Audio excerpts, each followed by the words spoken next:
본 방송에서 제공하는 투자 정보는 투자 판단에 대한 조언입니다. 방송에서 제공하는 주식의 가치, 가격 상승 및 하락에 대해서는 방송사에서 보장하지 않습니다.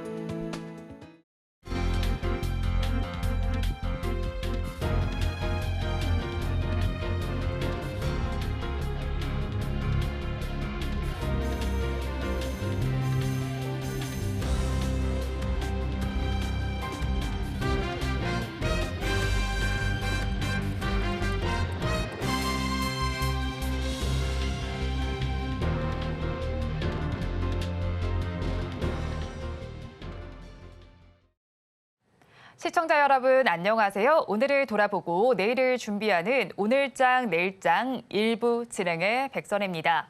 약보합권에서 출발했던 우리 증시는 점차 힘을 키워가고 있는 모습이 펼쳐지고 있습니다. 바깥 날씨는 흐리지만 우리 시장에는 맑은 장세가 펼쳐지고 있다라고 생각을 해주시면 좋겠는데요. 이렇게 된 이유를 살펴보니까 기관 투자자들이 장중에 매수세로 전환을 한 덕분이었습니다. 외국인 투자자들은 양대 시장에서 포지션을 조금 다르게 취하고 있다는 점 참고를 해보시면 좋겠습니다. 또 이번 주 금요일에는 현지 시간으로 이번 주 금요일에 미국 시장에서는 PC 물가 지수가 발표가 됩니다. 연준이 주목하는 지표인 만큼 이걸 체크를 해보셔도 좋겠습니다.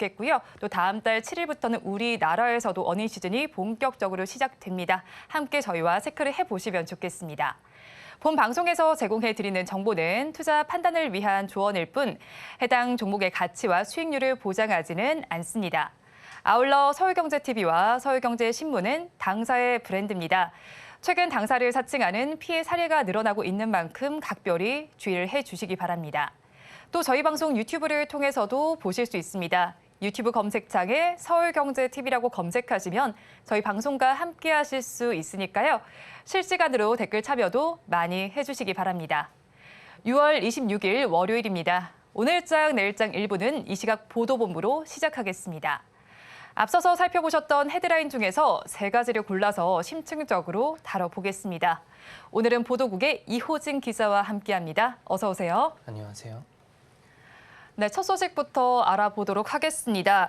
빚을 낸 자영업자들이 원리금을 감당하지 못하는 사태가 늘어나고 있다라고 합니다. 이 가뜩이나 경제 상황도 좋지 못한데 얼마나 심각한 상황일까요? 네, 한국은행이 오늘 국회에 제출한 자영업자 대출 현황 자료를 보면 자영업자의 전체 금융권 연체율은 1%로 8년 만에 최고 수준을 기록했으며 중저소득층 자영업자의 연체율은 2%에 다다랐습니다. 이는 지난해 4분기보다 0.35포인트 높은 수치로 연체율 상승폭도 작년 4분기에 비해 2배로 크게 뛰었습니다. 자영업자의 전체 금융기관 대출 잔액도 사상 최대 기록을 재경신했습니다.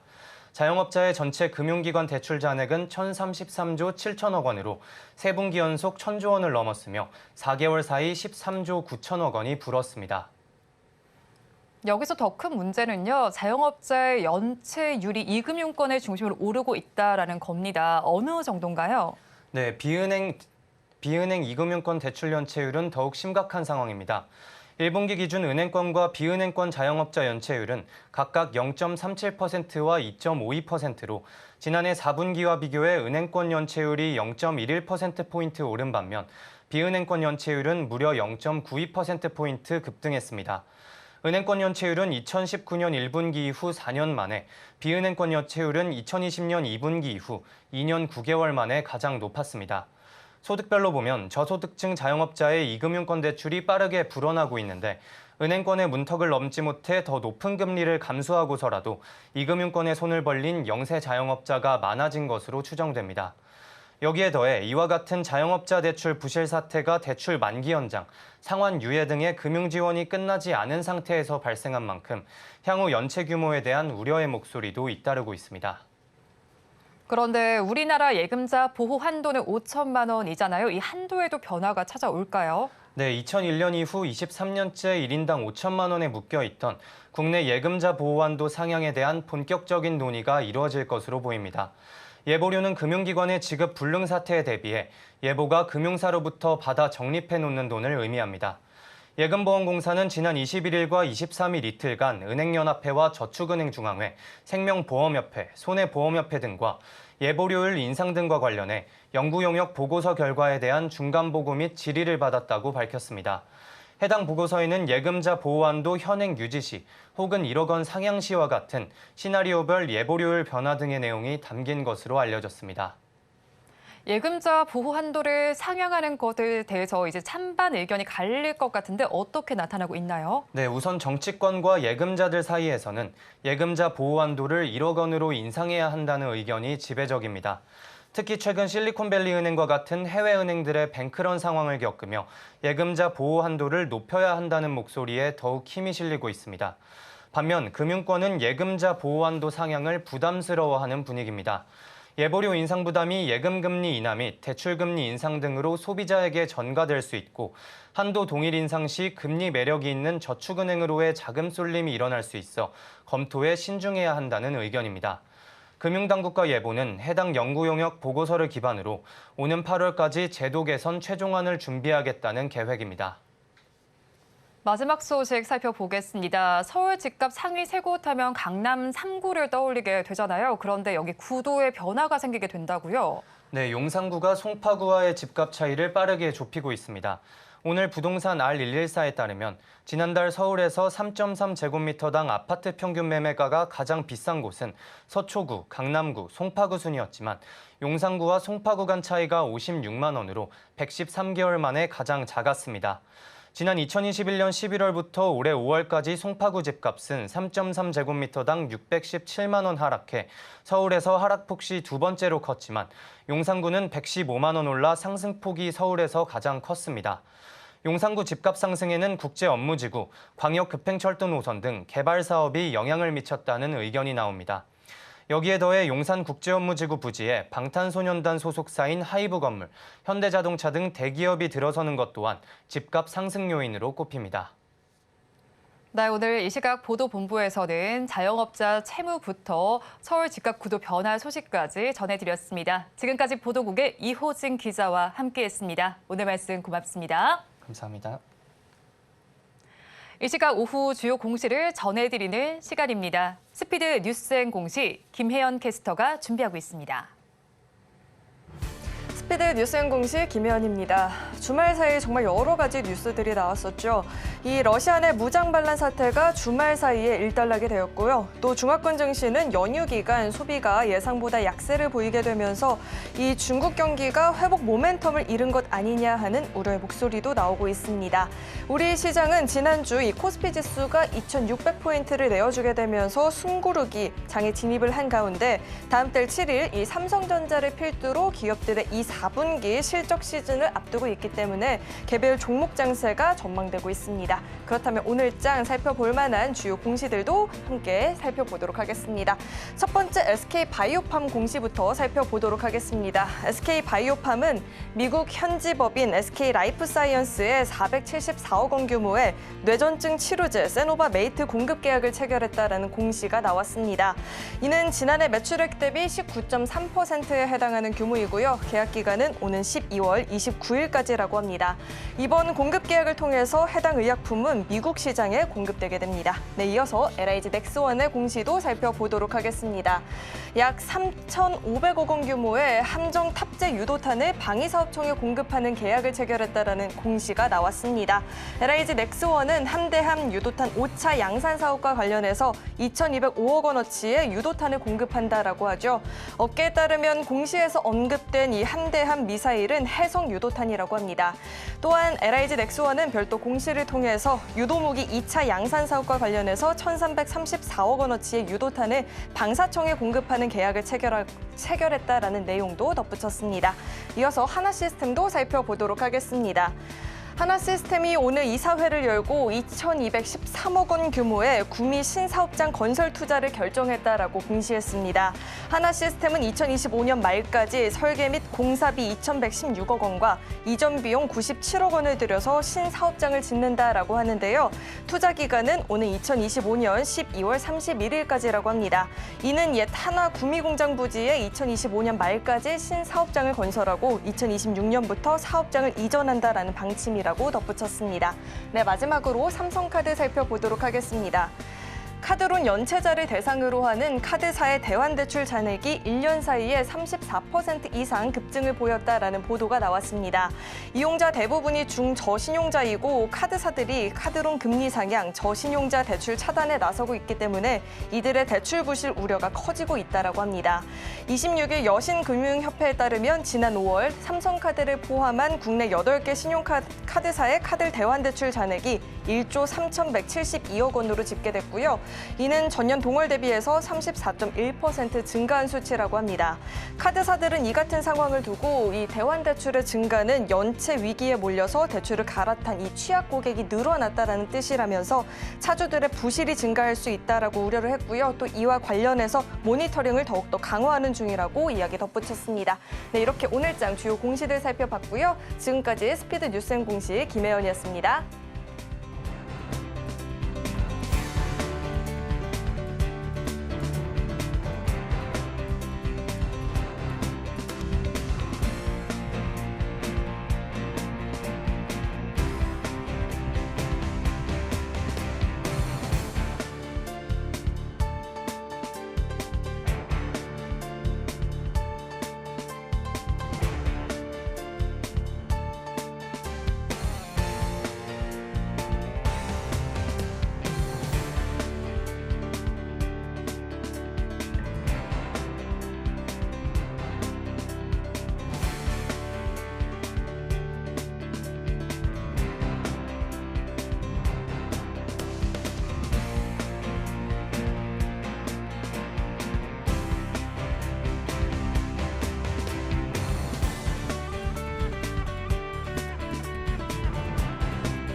시시각각 변하는 시장의 이슈와 주가의 변동성에 투자 전략을 업데이트해보는 시간입니다. 오늘은 알파경제의 김종효 이사와 함께합니다. 어서 오세요. 네, 안녕하십니까.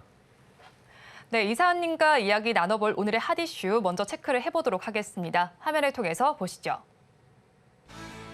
네, 오늘의 첫 번째 뉴스입니다. 현지 시간으로 23일 독일 지멘스 에너지 주가가 폭락했습니다. 지난해 말에 인수한 자회사 지멘스 가메자의 복마전이 드러났기 때문인데요. 지멘스 에너지는 자회사의 부품 분량이 크게 늘어나면서 순익 전망을 철회했습니다. 관련해서 오늘 풍력 에너지 섹터에서 희비가 조금 갈리고 있는데요. 자세한 내용 짚어보도록 하겠습니다. 네, 먼저 이사님, 지멘스 에너지 부품 불량 소식이 나오면서 이걸 고객사로 두고 있는 CS 윈드 오늘 주가가 폭락을 하고 있죠. 그래도 지금 아래꼴이 되면서 음봉을 형성 중인데 오늘 주가 좀 어떻게 보시나요? 네, 일단 뭐 최근에 어떤 동향을 보였는지부터 우리가 좀 짚어볼 필요가 있겠는데요. 작년 4분기를 기점으로 해서 약세를 보이던 글로벌 풍력주들이 모두 올라온 것은 베스타스를 포함한 소위 가장 앞단에 있는 전방 산업에 있는 종목군들이 수익성이 개선되면서 그에 이제 부품을 공급하는 CS 윈드나 이런 종목군들의 수익성이 같이 좋아질 것이다라는 그런 분석하에 동반 상승했습니다. 근데 최근에 실적과 상관없이 미국의 IRA와 관련된 이슈가 조금 마무리되고 있기 때문인지는 몰라도 태양광이나 풍력주들의 전반적인 탄력도가 둔화되고 있는 상황에서 이제 전일 지난 주말에는 지멘스에 관련된 추가적인 악화 요소가 있었죠. 그런데 최근에 이 글로벌 종목군들에 비해서는 국내 종목군들이 굉장히 선전하고 있었습니다. 네. 그래서 CS 윈드를 비롯한 국내주들의 이런 선전 자체가 2분기 실적에 대한 기대감 때문인데 뭐 악재가 나옴으로써 일정 부분의 변동성을 좀 받아들이는 것은 불가피한 상황이라고 그렇죠. 봐야 될 것 같고요. 자, 오늘 뭐 유니슨을 비롯한 일부 종목군들이 반대의 움직임을 보여주고 있는 것은 CS 베어링 같은 경우에는 뭐 리포트 효과가 있다라고 봐야 될 것 같고 네. 유니슨은 성격이 워낙 복잡한 종목이기 때문에 오늘 풍력주로서 뭐 강세를 보이고 있다 이렇게 좀 판단하기에는 어려울 것 같습니다. 네, 풍력주와 관련해서 우리 업체도 좀 선전을 보였지만 오늘은 주가가 희비가 갈린다라고 설명을 해주셨는데요. 일단은 지멘스 이슈를 좀 보겠습니다. 지난 거래일을 살펴봤을 때 주가 꽤나 많이 폭락을 했고요. 그런데 오히려 이런 영향들이 살펴봤을 때 지금 지멘스 에너지 꽤나 높은 업체로 지금 선정이 되고 있잖아요. 그렇지만 그래도 CS 윈드에 미치는 영향은 좀 미미할 것이다라는 이야기도 나오고요. 또 증권가 리포트 말씀을 해주셨는데 오히려 자회사인 CS 베어링은 나을 것이다라고 분석이 나왔습니다. 그렇다면서 지금 보니까 14%대 급등 양상을 지금 장에서도 보이고 있어요. 그렇다면 CS 윈드와 CS 베어링은 조금 다른 대응 전략을 가져가야 할 것 같은데 이사님 의견 어떠실까요? 네, 뭐 장기적으로 봤을 때는 다른 대응일 수가 없죠. 같은 방향으로 가겠지만 네. 뭐 단기적으로는 말씀해 주셨던 것처럼 뭐 리포트의 힘일지 아니면 뭐 진정한 뭐 실적 추이에 의해서 나타난 것일지는 좀 더 지켜봐야 되겠는데 제가 판단하기에는 뭐 중장기적인 전망은 둘 다 좋다. 뭐 어차피 같은 회사 계열이니까 그런 거죠. 네, 어차피 매출이라고 하는 게 동일 방향으로 나타날 수밖에 없기 때문에 그다음에 네. 지금 어차피 국내에서 뭐 일정 부분 수주하는 것은 큰 의미를 부여하기 어렵고 글로벌 수주와 관련돼서 우리가 계속 지켜봐야 되는 상황이라서 뭐 그렇게 본다면 뭐 두 종목 모두 좋다라고 봐야 되는데 단기적으로는 두 종목 모두 주가가 급등하면 급등할수록 실적 그다음에 뭐 금리 정책 이러한 것들에 민감해질 수밖에 없는 그런 가격대로 가고 있고 일단 선도 종목이라고 볼 수 있는 베스타스 같은 종목군들이 이미 주가가 꺾여서 내려오고 있기 네. 때문에 그런 과정에서 본다면 저는 뭐 단기적으로 이들 종목이 오늘 하루는 이렇게 크게 엇갈리고 있지만 계속 엇갈려서 뭐 CS 윈드는 계속 조정을 받고 CS 베어링은 계속 가는 그런 양상은 나타나지 않을 거다라고 봐야 될 것 같습니다. 그래서 현재 이 풍력 관련주에 대해서는 조금 긴 관점에서 좀 보실 필요가 있겠고 일단 2분기 실적 발표되는 7월 말 정도 구간까지는 그냥 변동성 구간에 있다라고 보시는 게 좀 더 손쉬운 대응 전망이 될 것 같습니다. 네, 일단은 사실 풍력주 전반적으로 다른 방향을 띨 것이다라고 말하는 건 좀 약간 어불성설 같고요. 일단 단기적으로는 다른 방향성을 띨 것이고 또 실적이 발표되기 전까지는 변동성 장세가 펼쳐질 것이다라고 말씀을 해주셨어요. 그렇다면 사실 또 해상풍력과 관련해서는 우리 기업들이 좀 주목을 받고 있습니다. 여러 기업이 진출을 하기도 했고요. 뭐 포스코 인터내셔널, 뭐 한화그룹도 지금 많이 진출을 했는데 이들 기업들 중에서도 저희가 더욱 더 주목해 볼 만한 업체가 있을까요? 네, 뭐 단기적으로는 일단 뭐 최근 시장에서 계속 각광을 받았던 CS 윈드가 저는 뭐 중심축을 잡고 갈 것이다. 네. 왜냐하면 뭐 미국이나 유럽 쪽에 계속 늘어나고 있는 이 해상 풍력의 움직임에 가장 크게 부응하고 있는 종목이 누가 뭐래도 CS 윈드이기 때문입니다. 네. 근데 길게 봤을 때는 이 국내에서 여러 가지 이제 일들을 하고 있는 대기업들보다는 해외 쪽에 매출 비중을 늘릴 수 있거나 아니면 시스템적으로 앞단부터 뒷단까지 전부 커버할 수 있는 기업을 찾아봐야 되는데 지금 국내 기업들 중에서 그나마 그런 가능성을 보이고 있는 기업은 두산 에너빌리티가 아닌가라고 보고 있기 때문에 네. 우리는 뭐 두산 에너빌리티를 쉽게 이제 생각했을 때 원자력 관련주로 이제 많이 그렇죠. 보고 있지만 이 두산 에너빌리티라고 하는 종목은 단순히 원자력 관련주가 아니고 에너지 전반에 걸쳐 있습니다. 그래서 뭐 수소 쪽에도 걸쳐 있고 네. 그다음에 우리가 또 살펴보게 되면 사우디 같은 쪽에서 이제 계속 여러 가지 공사들이 늘어날 때 우리가 한 가지 간과하면 안 되는 것은 사우디에 그 많은 시설들이 들어서고 그 많은 사람들이 들어오면 물은 어떻게 할 것인지에 대한 고민이 필요한 그렇죠. 거죠.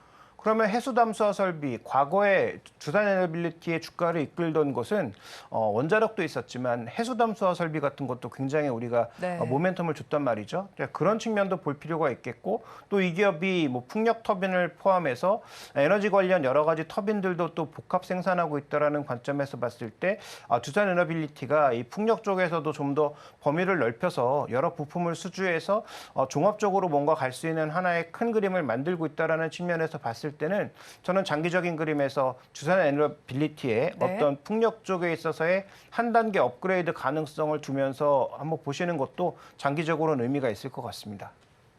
네, 두산 에너빌리티 같은 경우는 방금 전에 이사님께서 말씀을 해주셨듯이 풍력 모멘텀만 있는 것이 아니라 다른 모멘텀들도 지금 풍부하게 자리 잡고 있으니까 이 종목 한번 주목을 해보시면 좋을 것 같습니다.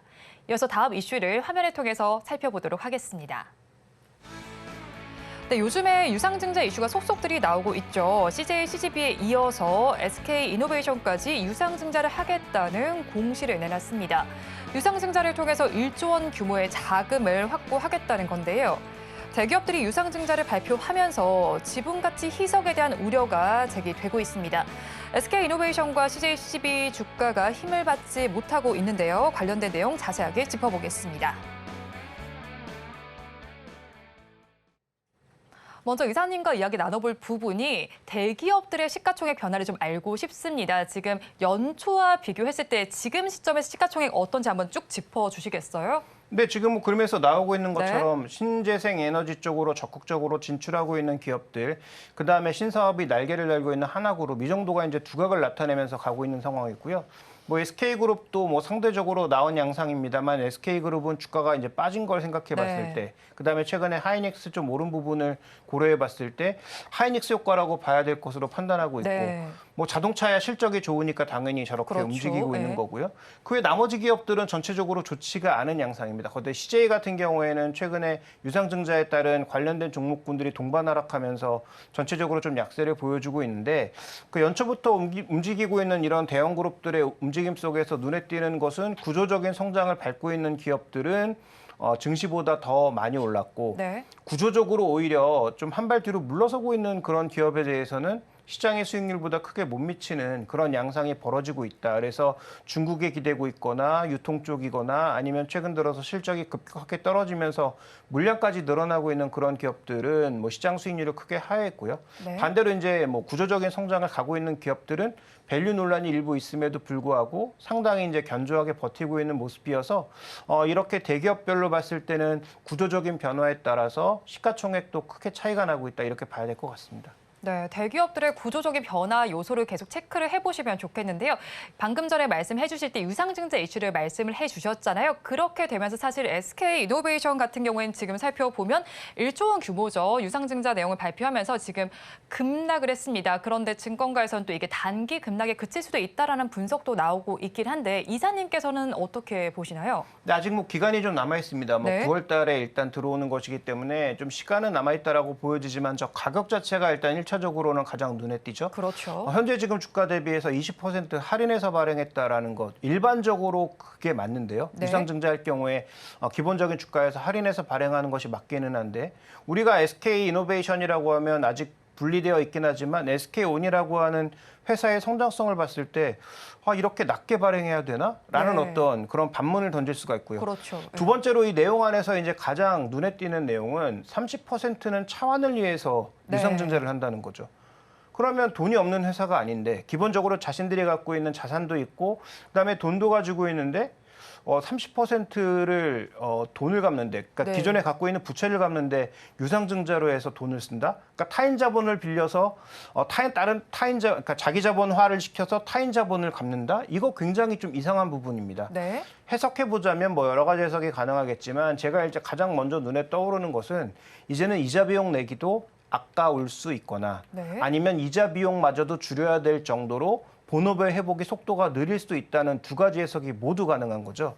그러면 저는 후자 쪽에 좀 더 무게를 두고 있고, SK이노베이션이 갖고 있는 두 가지 주축 사업, 정유 사업도 그렇고 석유화학 사업도 그렇고 그다음에 지금 배터리 사업도 아주 빠른 속도로 이익을 크게 내지는 못하고 있는 국면이기 때문에, 그러면 비용단에서 줄일 수 있는 부분은 최대한 줄여야 되는 상황이라는 거죠. 네. 그다음에 또 하나의 큰 그림으로 봤을 때는 결국 LG가 됐든 SK가 됐든 뭐 에코프로도 마찬가지일 거고 LNF, 이 2차 전지 쪽의 기업들은 지금 투자를 멈출 수 있는 구간이 아닙니다. 그렇죠. 적자가 나든 아니면 현금이 약간 부족화되는 현상이 나타난다고 하더라도 유상증자를 통해서 혹은 외부 차입을 통해서 계속 투자 자금을 채워나가야 되는 그런 상황임을 발견할 수가 있는 거죠. 그래서 현재 이 기업의 유상증자와 관련된 총평을 드리자면 네. 그렇게 클리어해 보이지 않고 네. 그렇게 좋아 보이지는 않는다, 이렇게 좀 봐야 될 것 같습니다. 네, 일단 SK이노베이션에 대해서 유상증자 내용 그렇게 클리어해 보이지 않는다라고 분석을 해주셨어요. 그런데 SK이노베이션 전에 또 유상증자 발표한 기업이 있죠. CJCGV입니다. CJCGV의 경우에도 지금 시가총액을 웃도는 규모의 유상증자가 발표가 되면서 급락을 했잖아요. 이 종목은 저희 조금 다른 시각으로 봐야 될까요? 아니면 같은 결로 좀 해석을 해봐도 괜찮을까요? 그나마 이제 SK이노베이션은 뭐 적자를 기록하고 있다고는 하지만 정유산업도 어느 정도 마진 회복만 되면 다시 흑자로 갈 수가 있고, 그렇죠. 그다음에 이제 배터리 쪽은 설사 적자가 난다고 하더라도 향후 이제 투자를 위한 일정 부분의 투자가 있기 때문에 이건 좀 다르죠. CJ-CGV 같은 경우에는 지금 운영자금으로 유상증자 자금의 거의 절반을 쓰는 거 아니겠습니까? 네. 그러니까 운영자금으로 쓴다라는 것은 지금 돈을 못 벌고 있다는 얘기고 돈이 없다는 얘기가 되겠죠.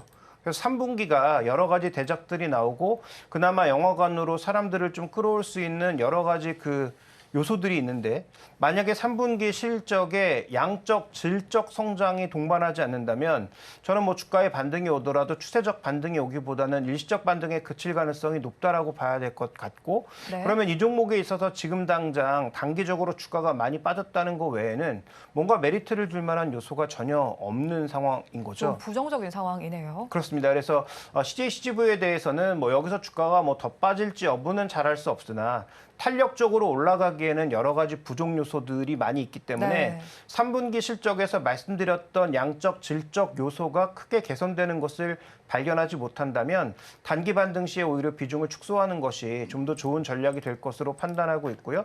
그다음에 유상증자 전 가격으로 돌아가기 위해서는 생각보다 꽤 긴 시간이 들 수도 있겠다 이렇게 봐야 될 것 같습니다.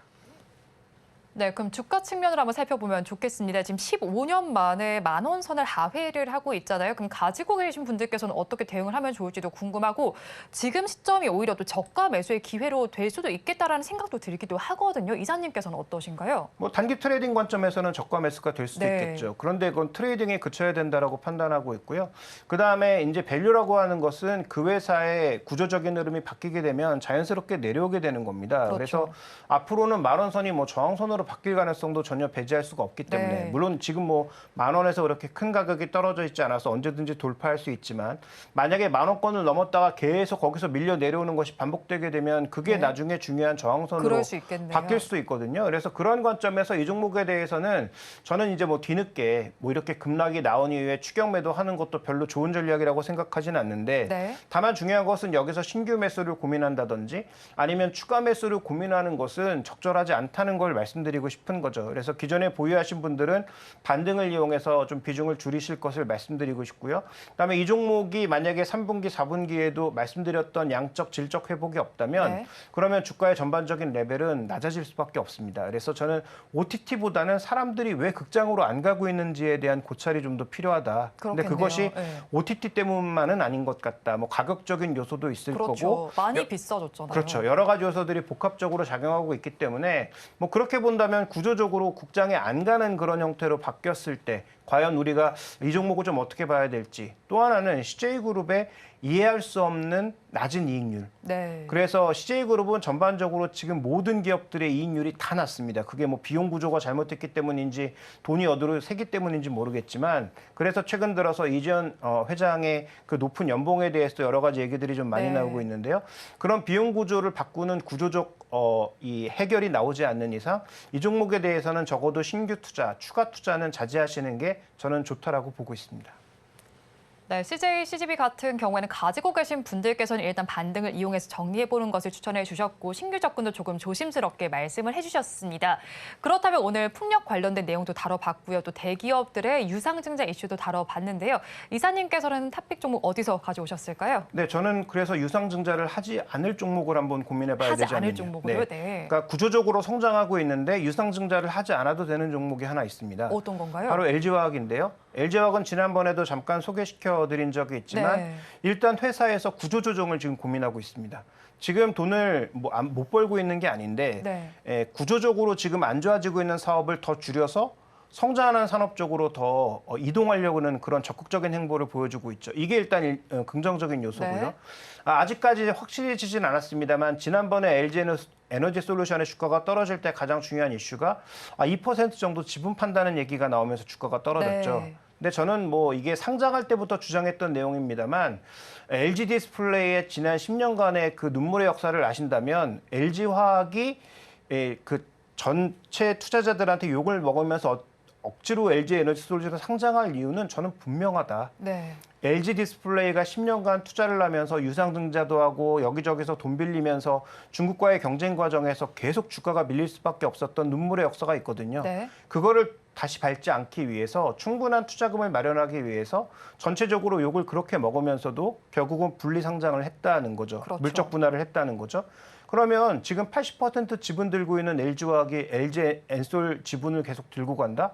말도 안 되는 얘기고요. 그다음에 LG화학 쪽에서 당분간 지분 안 팔겠다는 얘기는 그냥 거짓말이라고 생각하시면 됩니다. 네. 자신들이 돈이 필요할 때는 언제든지 LG에너지솔루션의 지분을 줄여서 투자금을 마련할 수 있는 회사라고 판단하고 있고요.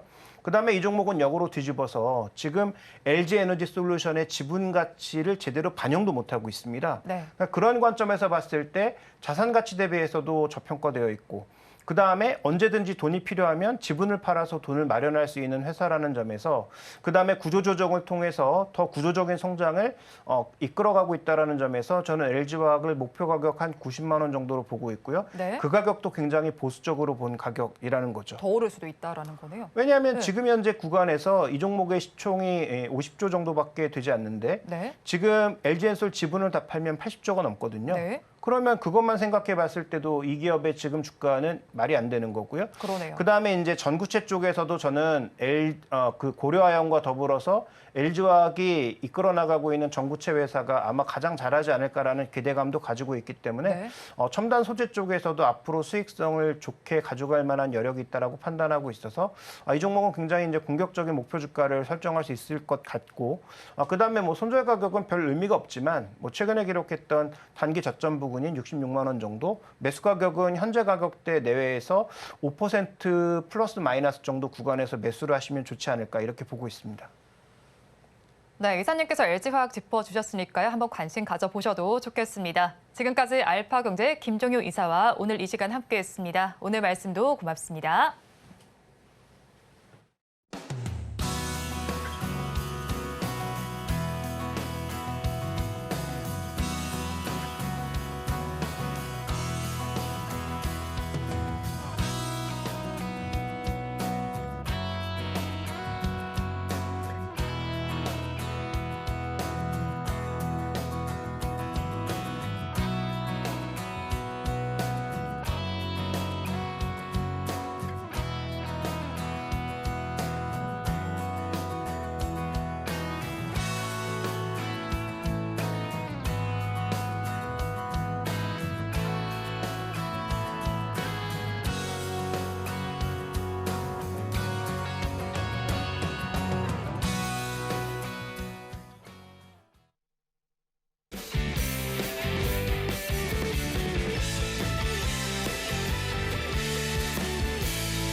마켓리더의 시선으로 글로벌 경제와 산업 트렌드를 체크하고 이걸 수익으로 연결해보는 시간, 고수의 선택 시간입니다. 오늘은 인포스탁 데일리의 최양호 원장과 함께합니다. 어서 오세요. 네, 안녕하십니까. 원장님과 이야기 나눠볼 주제 화면을 통해서 먼저 살펴보겠습니다. 주말 사이 뉴스가 나왔죠. 러시아가 지금 대혼란에 빠졌었습니다. 그렇다면 세계 경제의 불안이 다시 또 올라올 수 있는지 한번 봐야 되겠는데요. 첫 질문 좀 드리도록 할게요. 주말 사이 뉴스가 나왔습니다. 저희 그 뉴스 계속 보고 있었는데 뭐 푸틴의 요리사로 불리는 프리고진이죠. 그렇죠. 바그너 그룹에서 대반란이 좀 일어났습니다. 일지부터 한번 체크를 해주실까요? 네, 보시다시피 23일 오전 11시에 이제 뭐 시작이 된 사건인데요. 네. 하루 만에 300km를 800km를 지금 돌진을 해서 네. 그 인근 그러니까 이 수도의 200km 전방까지 지금 간 상황이에요. 그렇죠. 하루에 800km, 경부고속도로가 422km입니다. 어머나. 그걸 800km라고요. 네. 탱크는요 72km, 시속 72km를 못 넘게 돼 있어요. 네. 그러니까 이거는 분명히 굉장히 준비가 된 부분들로 갔고 네. 이런 부분들이 뭐 들키지 않고 나왔다는 부분들이 사실은 푸틴이 말하는 완전한 통제를 진짜로 완전히 벗어난 네. 그래서 이제 얘기들이 지금 많은 거죠. 말하신 대로 요리사고요. 푸틴의 요리사라고 하지만 원래요 이 사람은 핫도그 장사하시던 분이에요. 아 정말 이 네. 인물에 대해서 제가 알기로 정리가 돼 있는 걸로 아는데 한번 띄워주시면 좋을 것 같네요. 그래서 이제 네. 뭐 계속 옆에서 최측근으로 이제 하고 이분이 또 그러다 보니까 이제 바그너 그룹이라는 걸 네. 이제 만드는데 이게 용병 그룹인데 독일에 있던 사람하고 같이 하고요. 왜 바그너냐 하면요. 네. 이 사람이 히틀러 추앙자예요. 그러다 보니까 히틀러가 제일 좋아하던 음악가 바그너 이름을 따서 한 네. 거고요. 그다음에 이제 러시아가 굉장히 많은 곳에 이렇게 뭐 군사적인 그런 충돌을 벌이는데 러시아에 그 정부군이 들어갈 수 없는데 여기를 다 보낸 거예요. 그래서 아프리카라든가 뭐 많은데 굉장히 지금 뭐 이런 저런 데 있어서 러시아랑 많이 도우면서 사실 진짜 오른팔 이상의 그런 활약을 했던 부분인데 네. 삐졌죠, 요번에 많이. 왜냐하면 자기네가 하고는 바흐무트에다가 일단 러시아산 소위 말하는 로켓이 지금 막 날라왔거든요. 네. 아니 그럼 나를 지금 치는 거 아니야? 그렇죠. 거기서부터 이제 삐진 겁니다. 네. 거기다가 특히 이제 이번에 국방장관이었고 이제 뭐 오성 장군으로 올라간 또 최측근 중에 한 사람하고 불화설이 있는 겁니다. 그 다음에 계속 얘기가 뭐냐면 왜 우리한테는 지원이 안 됩니까? 그렇죠. 우리는 답답하죠. 예, 그다음에 뭐 하나를 보고서 굉장히 지금 화를 낸 게 뭐냐면 5만 명의 바그너의 그 네. 용병들이 들어갔는데 2만 명이 죽어요. 근데 러시아 정규군이 전체 다 사상자를 합하면 6천 명밖에 안 되거든요. 거기에 이제 분노를 하는 거예요. 나를 왜 안 해주냐? 네. 그래서 사실 이제 러시아 국방장관하고의 어떤 불화설이 사실 직접적인 원인이기도 하지만 왜 나를 몰라주냐? 내가 네. 다 이거 한 건데. 그렇죠. 내 등등의 공을 몰라준다 이거네요. 그렇죠. 네. 그러다 보니까 이제 얘기를 했고요. 사실 4월 17일 날 네. 이 프리고진이 뭔 발표를 하냐면요. 종전에 대한 얘기를 해요. 언급을 했네요. 네, 그러니까 다 지금 이게 뭐 일단 어떤 일련의 그런 준비가 돼 있는 상황이었고요. 푸틴도 2월 19일 날 종전할 수 있다는 거를 국정연설에서 한번 비쳤잖아요. 네. 그래서 두 번의 이런 어떤 종전에 관한 얘기들이 나온 끝에 이제 이제 실력 행사를 지금 한 부분들이 있습니다. 근데 이제 이거를 사실 이 모든 이제 이 뭐 언론들이 이제 받아쓰는데 공통된 내용은 이겁니다. 지금이 이 푸틴의 뭐 아주 말기는 아니더라도 네. 푸틴 이 지배의 마지막 챕터인 것은 분명하다.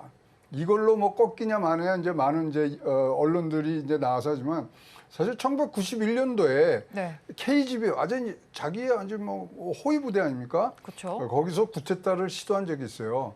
그거와 유사하다. 또는 푸틴은 이게 1917년도에 볼셰비키 혁명할 때랑 똑같다. 네. 등등의 여러 가지 얘기들을 나오면서 가는데 과연 이제 이런 이동 동선과 모든 거 그다음에 이런 정황 하루에 800km 간 거 못 그러니까요. 막은 거 이런 네. 것들 다 합쳐놓으니까 결론이 뭐냐면 우크라이나 전쟁이 이제 끝날 때 된 거 아니에요? 이제 이거거든요. 그렇죠. 네, 그 뭐 사실 우리가 제일 원하는 게 이제 빠르게 이것이 종전이 돼서 이제 정상으로 노멀로 돌아오는 부분들이 있기 때문에 근데 하여튼 두 가지만 이제 우리가 머릿속에 들고 가야 됩니다. 푸틴의 완벽한 통제라는 부분들은 네. 이제 무너졌고 이제 그것의 여파로 사실 푸틴이 우리가 예측 못한 행동들을 너무 많이 하잖아요. 그렇죠. 그러면 내부 단속을 하기 위해서 외부적인 충격을 줄 거냐 말 거냐 두 가지가 지금 굉장히 나오는 부분들이 있습니다. 그래서 네. 내년도가 또 러시아의 대선이에요. 네. 그래서 여러 가지 정치적 그다음에 또 지정학적인 것들이 얽혀 있고요. 사실 이런 우크라이나 전쟁은 지금 세계 공급망이 와야 되는데 아주 뭐 중심에 서 있던 부분들이라서 그것이 어떻게 되느냐가 가장 뭐 우리의 귀추를 주목드립니다. 그런데 재미난 거는 아까 말씀드린 대로 2월 19일, 4월 17일 날 종전이란 얘기가 항상 나왔었어요. 네. 두 번 나왔어요. 근데 그때마다 뭐가 움직였냐면 비트코인이 움직였습니다. 비트코인이요. 네. 네. 그래서 이제 요번에 지금 비트코인을 잘 보고 있는데 그때만큼 이렇게 상승률이 없는 걸로 봐서 이거는 진짜로 뭐 그때는 전쟁을 일으킨 당사자들이 종전을 하겠다는 그렇죠. 얘기를 했고 이거는 우리가 추측하라는 부분들이 있습니다만은 하여튼 비트코인과 희한하게 연결이 돼 있는 종전이라서 한번 이런 전체적인 그림들을 여러분들이 잘 보셔야 될 것 같습니다. 네, 지금 가상자산과도 연결이 되어 있는 종전이다라고 말씀해 주셨는데 앞서서 말씀해 주실 때 지금 푸틴의 마지막 챕터다라고 말씀해 주셨어요. 네. 그래서 바그너 그룹이 지금 돌진하다가 철수를 하긴 했지만 지금 푸틴의 장악력에 대해서 많이 고민이 생기게 그렇죠. 되고요. 이런 상황 속에서 러시아와 우크라이나 사이의 전쟁이 종전이 좀 빨라질 것이다라는 분석도 나오고 있습니다. 그럼 종전 시나리오는 어떻게 보시나요? 근데 이제 우크라이나 전쟁이 벌써 발발 500일을 앞두고 있기 네. 때문에 어떤 변곡점을 지금 만들려고 그러고, 자, 이것을 사실 가장 지금 기회로 삼고자 하는 거는 졸렌스키 이제 대통령이겠죠. 네. 우크라이나 대통령. 그러다 보니까 바로 다음 날부터 각국의 이제 응원의 어떤 무기라든가 구호물자에 대한 지금 요구를 하고 있습니다. 그래서 서방에 지금 F-16 전투기 하고요. 그다음에 장거리 미사일 좀 주라. 이것은 호재다, 기회다. 우리가 전쟁을 끝내겠다. 이런 얘기들 하는데 사실 이제 이게 갈 수 있느냐? 아까도 말씀드린 대로 푸틴이 이러면은 자기의 이미지에 굉장히 데미지가 온 거 아니에요. 그렇죠. 그러면 이제 내부 결속을 하고 내년도 선거에 이기려 그러면 어떠한 도발을 할지, 특히 이러면 대규모 위력 행사를 한번 할 수 있는 가능성이 높기 네. 때문에 그래서 굉장히 지금 소위 말하는 돌발의 가능성이 굉장히 수위가 높아진 상황입니다만은 제일 무서운 건 러시아가 이럴 때 핵무기를 쓰는 거죠. 그렇죠. 그래서 핵무기를 쓴다 그러면 이건 이제 진짜로 3차 대전으로 갈 수 있는 그 개연성도 있지만 어쨌든 간에 해외 여론은 조기 종전에 대한 가능성에 대해서 굉장히 많은 네. 점수를 주고 있습니다. 지금 이렇게 자기의 이미지가 떨어진 상태에서 전쟁을 한 거는 그건 또 필패거든요. 그다음에 그렇죠. 요번에 어떤 원인은 자기 측근이 제공을 한 거단 말이죠. 맞아요. 그렇다면 사실 자기 측근이 하더라도 그 사람이 나쁜 게 아니라 얼마나 사람을 못 다스렸으면 이런 얘기까지 지금 나오기 맞아요. 때문에 가는데, 그러면서도 지금 모두 지금 증시라든가 이런 금융계에서 두려워하는 거는 갑자기 소강 상태가 됐잖아요. 네. 불확실성이 안 없어진 상태에서 소강 상태는 거죠. 뭐가 터질지는 모르니까 지금 이제 월요일부터 이제 미국이 이제 장이 다시 열리고 이러면 반응이 오겠습니다만, 이렇게 아주 그냥 조용한 게 더 지금 불확실성을 증가시키고 있는 부분들이 있어서 사실 종전이라는 말보다는 푸틴의 다음 행동이 뭐가 나올 것인가에 대한 네. 생각들이 많습니다. 근데 종전을 먼저 얘기하기는 일단 푸틴의 입장은 굉장히 지금 어색한 부분들이 있어서 종전은 조금 어렵겠습니다만 일단 자기의 이미지를 메이크업하기 위해서 네. 어떠한 행동을 하는 게 그게 무엇인가가 지금 전체들이 지금 바라보고 있는 귀추의 대상이라고 보여집니다. 네, 전 세계는 지금 푸틴의 다음 행보에 주목을 하고 있습니다. 그런데 이렇게 다른 나라의 전쟁에 저희가 관심을 가지는 이유는 글로벌 전반적인 환경에 영향을 미치기 때문입니다. 지금 반란이 일어나면서 유가는 상승을 했고요. 그렇죠. 그리고 지금 원자재 가격 들썩이고 있습니다. 이런 부분들 어떻게 저희가 바라봐야 할까요? 근데 이제 전망들이 쭉 나오는데 일단은 국제 유가 이제 변동성 확대될 수밖에 없는 네. 상황이고요. 근데 일단은 지금 70불대에 잘 안착하고 있기 때문에 네. 과연 이것을 건드릴 것인가 한번 보셔야 됩니다. 장이 이제 다시 쓰면. 근데 곡물 가격은 29%까지 지금 오른다가 이제 중요한 흐름이 되어 있습니다. 지금 로스토프주 지금 아까 점령했던 주가 전체 이제 우크라이나의 2대 곡창 지역입니다. 네. 그럼 거기가 이제 맥히는 거거든요. 그러면 또 미래 수급이 굉장히 어렵기 때문에 보시겠지만 선물이 굉장히 가파르게 지금 6월 23일 날 네. 지금 오르는 부분들이 있고요. 그 다음에 이제 이렇게 돼서 전체적으로 하면은 원자재 가격 상승이 어느 정도냐? 10에서 10%, 15% 정도를 지금 생각을 하고 있습니다. 네. 그렇기 때문에 이제 그런 부분들의 이제 등락이 이제 계속될 거고요. 그러면 이제 우린 제일 걱정이 되는 게 금융시장이지 않습니까? 그렇죠. 금융시장의 혼란과 변동성 커질 수밖에 없습니다. 이거는 불확실성이라는 최대의 악재가 지금 나와 있기 때문에 이 부분들을 우리가 봐야 되고요.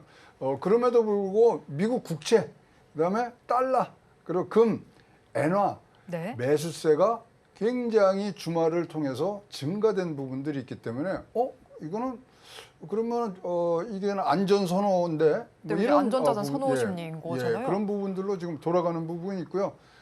그럼에도 불구하고 여러분들이 지금 이제 눈에 보이는 거에서 어떤 이 다른 현상들을 이제 보실 수가 있는데, 네. 그럼 주식시장이 좀 뭐 떨어진다. 오늘은 우리는 좋아요. 그렇죠. 근데 다른 나라들이 이제 떨어질 수 있는 부분들이 있는데 그것이 이것 때문으로 연결하시면 안 됩니다. 아. 왜냐하면 최근에 전 세계 각국의 주식시장이 너무 좋았어요. 네. 그러니까 이런 악재가 툭 튀어나오니까 매도세에 추락할 수밖에 없는 상황이라서 흔들리는 거지, 결국 이게 주 원인이 됐다고 보시면 안 되겠다고 생각을 합니다.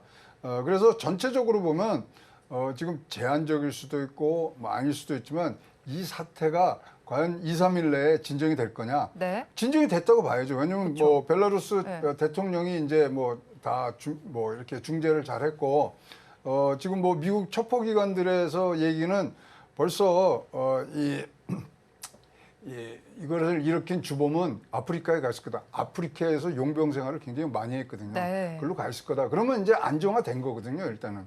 따라서 그런 부분들이 여러분 너무나 주가의 흐름을 여기다가 뭐 연계시키는 것보다는 며칠 보셔야 될 것 같습니다. 그래서 전체의 공급난이라든가 원자재, 곡물 이런 것들의 변동을 한 번 더 보셔야 될 것 같습니다. 네, 일단은 지금 주식시장이 움직이는 부분에 대해서 모든 책임 전가를 여기에는 하지 않으면 좋겠다라고 말씀을 해주셨는데요. 그렇다면 뭐 원자재나 에너지 또 이제 곡물과 사료주들은 저희가 어떤 투자 전략을 가져가야 좋을까요? 일단은 이제 이 전체적으로 보시면 지금 인플레하고 전쟁하는 게 모든 이제 세계 정부의 지금 숙제이기 때문에 네. 이 부분에 있어서 아주 결정적으로 지금 인플레이션이 잡냐마냐는 마지막 단계가 있지 않습니까? 그렇죠. 암초가 될 수도 있는 부분도 있습니다만은 일단 말씀드린 대로 장기화 될 거냐 안 될 거냐에 대해서 네. 지금 여러분들이 판단을 하셔야 돼요. 근데 뭐 제 개인적 판단은 일단 빠르게 지금 뭐 중재를 돼 있고 그다음에 지금 뭐 푸틴 성격이라면 네. 바로 조치를 해야 되는데 지금 조치를 안 하고 있어요. 그다음에 또 어떤 법적 뭐 제소를 한 부분도 지금 취하를 했고요. 따라서 지금 여기에 어떤 직접적인 영향들이 바로 오는 것보다는 조금 서서히 올 수 있는 부분들이 있는데요. 어쨌거나 이제 전 세계가 인플레하고 좀 싸우는 중에서 이런 뭐 어떤 전쟁 중에 있을 때는 장기 투자에 대해서는 조금 숙고를 하셔야 될 것 같습니다. 이게 길어지던 짧아지든 간에는 한 번은 변곡점이 올 수밖에 없기 때문에 이 부분에 대해서는 원자재, 뭐 아까 말씀드린 원유라든가 이런 네. 곡물까지 보면은 일단은 빠른 움직임보다는 장기적인 숙고가 지금 필요한. 그래서 일단은 뉴스에 움직이셔도 이 부분들은 괜찮기 때문에 현재 급하게 여기에 휩싸일 일은 없다고 생각을 합니다. 네, 그렇죠. 지금 뭐 이런 뉴스를 따라가시는 게 좋겠다라고 분석을 해주셨고요. 그렇다면 이 전쟁으로 인해서 또 종전이 가속화됨에 따라서 좀 수혜를 볼 만한 섹터도 있을 것 같다라는 생각이 저는 듭니다. 이제 네. 우크라이나 재건이 필요하잖아요. 그럼 재건 관련 섹터는 저희가 어떻게 바라보면 좋을까요, 원장님? 지금 뭐 굉장히 좋았죠. 상한가들 네. 많이 치고 굉장히 지금 뭐 급등을 했고 급락은 아직까지 안 왔습니다만 이게 왜 그랬냐면 6월 15일 날 영국 런던에서 미국하고 영국하고 뭘 네. 했냐면 우크라이나 재건회의 2차 회의를 한 거예요. 네. 그리고 여기서 나온 게 빠르게 그러면 수주를 가자. 그러니까 제2의 마샬 플랜을 유럽 뭐 재건 플랜을 하는 거 아니냐 이렇게 하는데 규모가 어마어마합니다. 네, 1,200조. 그렇죠. 예, 그러다 보니까 여기에 굉장히 지금 뭐 많은 분들이 이제 많은 기업들이 수주 쟁탈전을 갈 거고요. 근데 여기 이거보다는 어디에 반응을 했었냐면요. 네, 이번에 블링컨하고 이제 시진핑 주석하고 만나갖고 뭐를 얻어냈냐면 사실 중국이 러시아에 대해서 무제한 지원을 해준다 그랬거든요. 네. 근데 이번에 중국 입에서 나온 얘기가 뭐냐면 대러시아 무기 지원을 철회하겠습니다.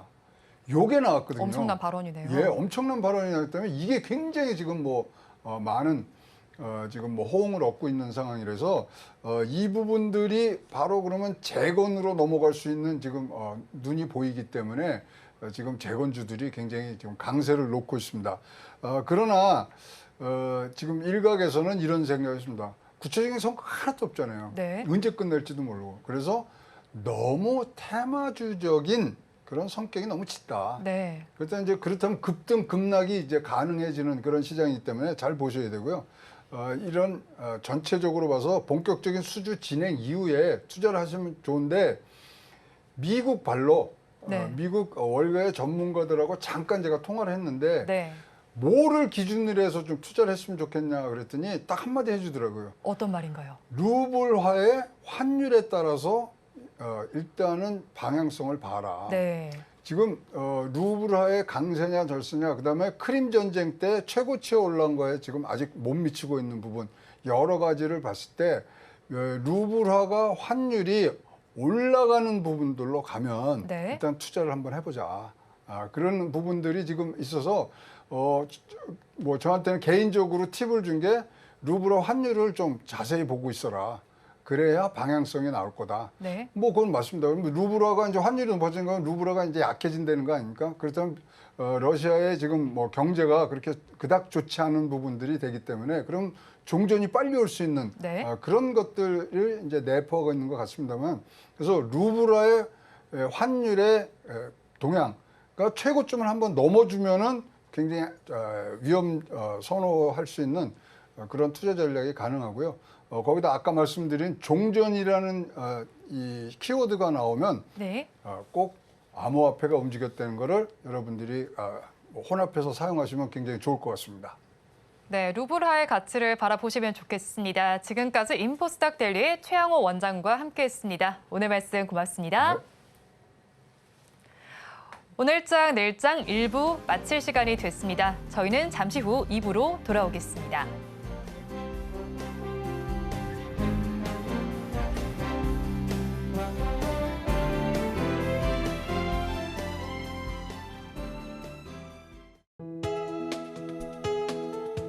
본 방송에서 제공하는 투자 정보는 투자 판단에 대한 조언입니다.